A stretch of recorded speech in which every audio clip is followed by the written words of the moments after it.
Good evening, Guelph. My name is Mark Peralivas, and that rhymes with for all of us. And I'm the People's Party candidate for the October federal election. I hope you vote for me. Tonight I'm going to talk to you about Antifa violence, Antifa in Guelph, and what's happening. The arguments that are trying to be made, or people are trying to make on social media, and I'm going to deconstruct them a little bit. And we're going to look at some violence in recent history in Hamilton and in Toronto, and how much damage it's cost, and the reason for my concern. We're going to look at that as honestly as I can. So this is the poster that I put together, and I made this on Photoshop, and it says Vision for Canada, a conversation with Maxime Bernier, 7 to 9 p.m., Friday, July 19th, Guelph Youth Music Center. That's 75 Cardigan Street, just in case you're not sure. And the reason that's important is this is the poster that I put out, and in response to this poster, this is the poster that was made. And make no mistake, this is a violent image. This is violent imagery being used to intimidate. And the reason this is a violent image, just in case you're not sure, is this is a knife and it's stabbing into a Nazi symbol. And the knife is red, presumably blood red, because there's what appears to be a pool of blood on the ground underneath the Nazi symbol. And it says, "Smash Fascism." And I'm not reading this to glorify what they're writing. I'm reading this because I'm going to put this out on audio, and I'd like everybody to understand what this poster looks like and says. Okay? So it says, "Anti-Fascist Rally, Friday, 19th, 6:30 p.m., 75 Cardigan Street." It says, "Maxime Bernier and his racist goons are enemies to working class people. 6:30 p.m., we will rally against racism, against misogyny, against transphobia, against fascism." So that poster is directly targeting 75 Cardigan Street. It has nothing to do with the Nazi symbol or anything to that effect. It says it's targeting 75 Cardigan Street. And 75 Cardigan Street happens to be the address of the Guelph Youth Music Center, which is what I said, but I wanted to show you. Here's the Google machine, and it's corroborating what I've said. 75 Cardigan Street is the address. And here's my poster. This is the address of where our event is taking place. And this is the address of their protest. Violent imagery. And some people might say, this isn't enough. This isn't something to cancel this over. And to you, sir or madam, or however you identify, I would say that I didn't cancel this. The venue canceled this. And why did the venue cancel this? Well, I would say, if I were to guess and I didn't talk to them, they just said, we're invoking this clause and we have a right to cancel and you'll get a refund on Monday. And I said, okay, I understand completely. And the reason I understand is because I'd seen this image and I'd seen these comments, not this one. These comments. I'd had a look through, and this is the page in question. The link will be in the description, and this is the post. And there are 31 comments. I can't see them all, but I'll show you some deleted ones that I took snippets of yesterday. So this is a meme. A meme is just a picture with words on it, and the meme is a picture of a guitar that says, "This machine kills fascists." Okay? And the meme, the picture says, "This machine engages fascists in respectful debate," said no Woody Guthrie guitar ever, right? So presumably this is the Woody Guthrie guitar encouraging killing fascists. Okay, sure. It says, another one says, "Just please don't do anything stupid, anybody," from Stephen Bryce. And Dan Bedouin, I believe that's how you say that, says, "Demonstrations and rallies are just talk. The only way to smash fascism is to literally smash it, physically remove the scum from our streets."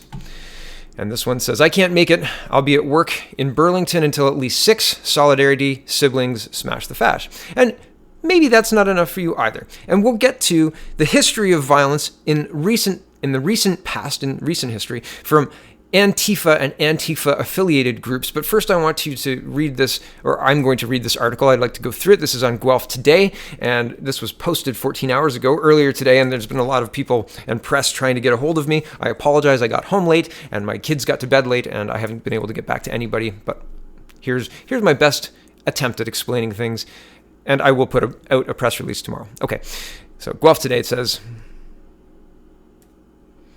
it says, "Maxime Bernier's Guelph event canceled due to concerns over protest. New venue sought." And the event isn't canceled. The event venue was canceled, but the event is still going on, and the interview will happen, so the event is happening. So Here's the article. An appearance by People's Party of Canada leader Maxime Bernier, originally scheduled for this Friday, has been cancelled due to what organizers say are concerns over a protest planned outside the event. Bernier was scheduled to take part in an interview and question and answer period with local PPC candidate and Riding Association president Mark Peralvis at the Guelph Youth Music Centre. But a local group of protesters were planning to protest the event, and the Guelph Youth Music Centre cancelled the booking. Organizers said they will be looking for another venue to host the event. Quote, "We have recently learned through social media channels that an anti-fascist rally is being organized by a local group in conjunction with a group from Hamilton to protest at the event," Peralvis said in a news release Saturday. "The language and imagery used in the social media post is concerning for the safety of the members of our community who are planning to attend this event and for the GYMC. Due to these safety concerns and the potential for property damage, the GYMC has understandably canceled our event booking. We are receiving a full refund and would like to extend our appreciation to the staff at the GYMC for their time and efforts thus far." And if an event could still happen, Peralvis said ticket holders for the event would be updated on the status of the event via email, further information to come. He did not immediately respond to a question about a more private event taking place. A group called the Revolutionary Communist Party Guelph was sharing the poster on social media and celebrated the canceling of the Friday event. They described themselves as a group of anti-capitalist, anti-imperialist militants. A, quote, "huge win for the Guelph working class. Maxime Bernier and his fascist goons have been shut out of Guelph. Just the thought of resistance to their fascist rhetoric leaves them running like the cowards they are," said a post on the group's Facebook page. Interesting. I mean, hey, chickens, let's count you before you're hatched. Okay, celebrate away, guys. I'll see you on Friday. Mayor Guthrie, prompted for a response on Twitter, responded Saturday night with a post saying that democracy compels free speech. And here's Mr. Guthrie's tweet, and it was Andrew Donovan tweeting, quote, he says, "You have citizens threatening violence in our city. They've successfully shut down a visit by Maxime Bernier. Please, for the sake of everything good about Canada, make a public comment on this." And Mayor Guthrie responded by, "I thought we were to be a society that embraces freedom of speech and respectful discussion in the arena of ideas, no matter how contrary they may be to our own. Our democracy compels us." And it says, there's an image, a meme, and it says, "I may disagree with what you say, but I will defend to the death your right to say it." And I agree with the spirit of that. Regardless of whether I agree with you or disagree with you, whether I think your ideas are bad or abhorrent, I agree that you should be able to say them, and we should be able to work it out in a civil way and come to an agreement at the end. And agreement being, we disagree. And that's okay. We live in a democracy, and disagreeing is fine so long as what we disagree on isn't against the law, right? And, well, the law is a whole other kettle of fish. However, I wanted to continue and show you the last bit of this article here.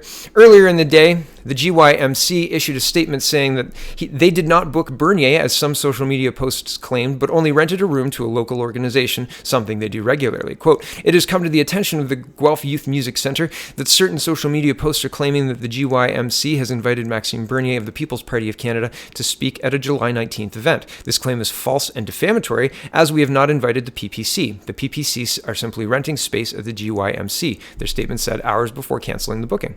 "The Guelph Youth Music Centre is a non-profit organization with rental facilities to the community. We have no political associations or leanings.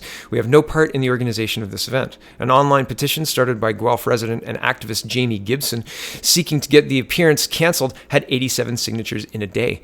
The original motivation for the petition was actually a result of about a dozen other Guelph activists I know thinking that we should write letters of indignation to the GYMC. We eventually decided that writing a collective letter was preferable, Gibson told Guelph Today. I scroll down, and I just want to mention, guys, good job.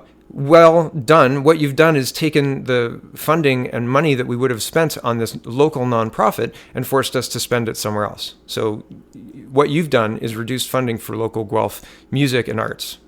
Pat yourselves on the back, I guess. Good job. Is that what you intended? Unintended consequences are still consequences, gentlemen and ladies. Okay, back to the article. Gibson said there was no evidence violence would have happened at the protest. Quote, "The rhetoric of the People's Party of Canada is a much greater threat to the public safety than is a barely circulated online poster such as the one created by the anti-fascist rally," he said. He's talking about this one, this poster with the blood, right? And the stabbing and the direct targeting of the event that is supposed to be a free sharing of ideas. He's saying that this poster is okay. That's what he's saying. And he's saying that there's no evidence that there would have been violence. And I want to show you these comments are interesting and very, very good. And Kevin Bowman says, since when is planning, staging a protest and circulating a petition about terroristic action unless you're a fascist? And he goes more into it here. He says, cowards can't handle their opponents exercising their free speech rights, canceled an event out of fear of a protest, which is a right of all citizens. Hypocrites. Okay, I don't have a problem with people protesting. Protest away, so long as it stays civil and nonviolent. Have a good time protesting. I have no problem with that. However, Antifa and these people have a history of, people associated with Antifa have a history of violence and of property damage, and a recent history, like in the last couple of years history. So we're going to look at from 2017, I believe, but most of what I'm going to show you is recent, more recent than that, 2019. April, May, June, July. Okay, this is from 2018, March 5th, 2018. Locke Street bounces back after terrifying masked mob attack. Now, remember, this was shared originally on a Hamilton page, right? The Hamilton anti-fascist page, and they're coming down to speak with, or to try and interrupt this whole thing. So the Hamilton anti-fascists potentially have ties to this exact same group. This is concerning to me. This informed my decision to call the police. It says, so Locke Street bounces back. Hundreds of residents embraced the traumatized neighborhood around Locke Street South Sunday in the aftermath of a masked mob vandalizing stores and lighting firecrackers that sounded like gunshots. Hamilton police said damage to shops, cars, and homes in the area totaled about $100,000, and no injuries were reported. Police are investigating a possible anarchist group linked to the vandalism that began just after 10 p.m. that Mayor Fred Eisenberg called random and senseless. Okay, I'm going to fast forward here. There's some arrest announcements. It says Hamilton police lay charge in Locke Street vandalism. We believe the individual is the operator of the tower. A well-known Hamilton activist previously accused of being a ringleader behind the destruction at the G20 summit in 2010 has been charged in connection with a vandalism spree on Locke Street last month.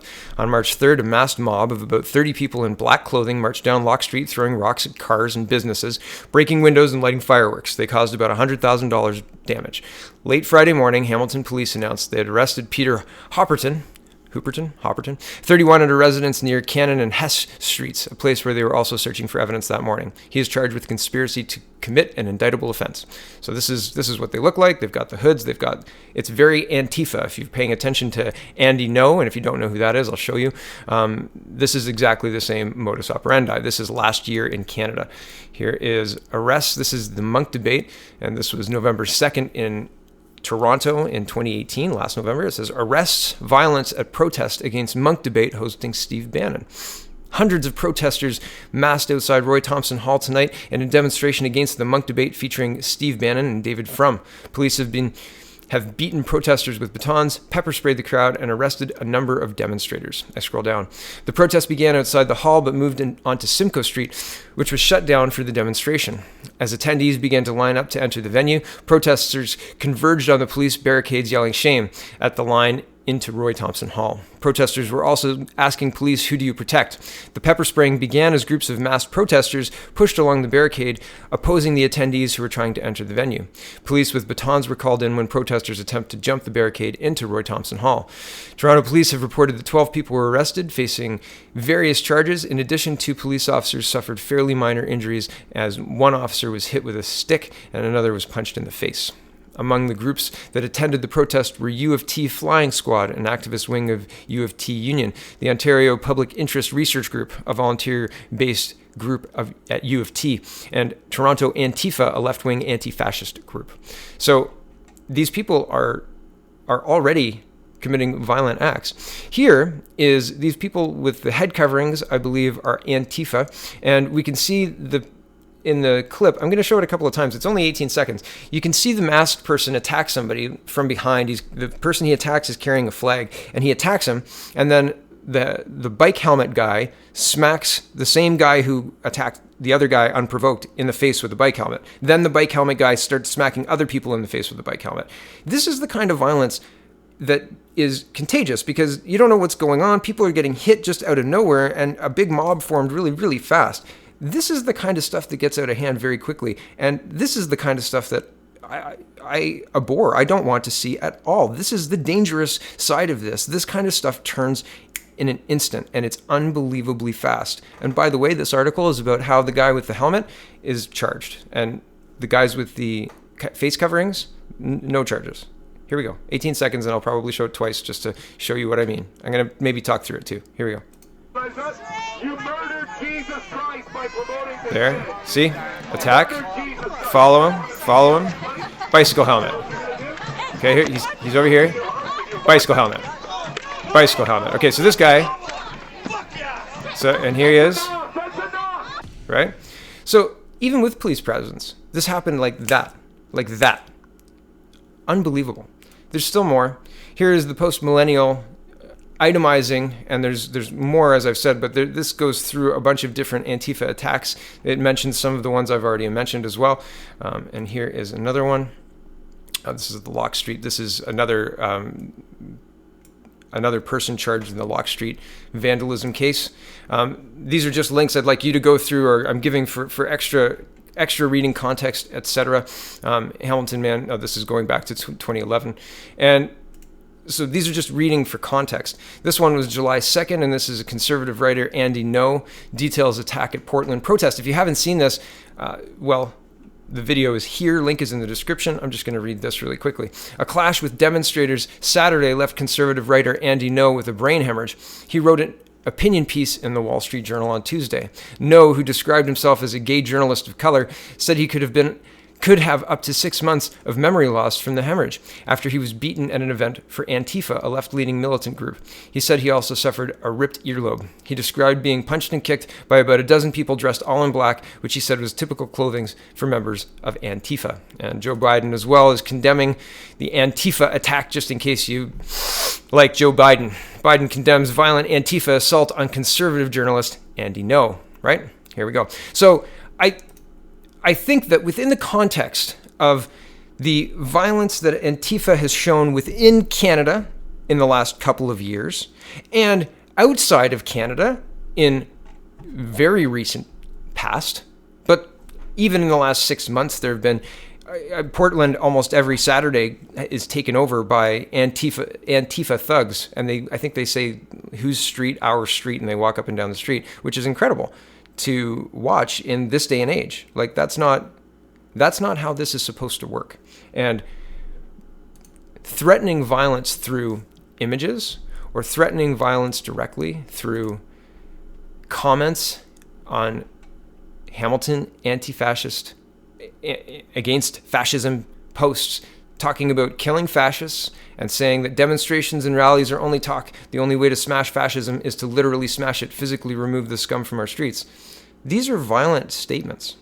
These are statements that, again, within the context of $100,000 worth of damage done in Hamilton, and the bicycle helmet guy, and the face coverings, and the global news cameras being attacked. I think that it would be a mistake to look at this and say, this is going to be a peaceful event, and there's nothing to worry about. Guelph, I don't want violence in this city, but there is no way that threatening people, threatening violence, and saying that we're going to smash these people because they have different views than us should be accepted or seem okay. This should be denounced from the office of the Prime Minister to the office of the mayor and everyone in between. Our democracy depends on freedom of speech, and it depends on being able to express even the most abhorrent ideas and work out what is the right way forward. What is the right answer? What is correct and what is not correct? Because when you're trying to silence somebody, you're not winning the debate. All you're doing is silencing people, and it's not going to work. It's not going to work.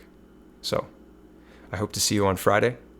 I hope the event goes off without any violence, and ticket holders will be updated when there's more information to update them with. My name is Mark Peralivas. That rhymes with for all of us, and I'm the People's Party candidate for the Guelph riding. And I stand strongly for free speech, and I won't be intimidated by violent images or violent words. I will have a response, And the response will be legal. And the response will be exactly what you expect. I will call the police. I will call the officials who need to know. And we will move forward in a responsible way, keeping everyone who attends safe and making sure that there's a police presence and that everyone can protest peacefully and respectfully so long as there's no violence. Thanks for watching, everybody. Have a wonderful, wonderful night.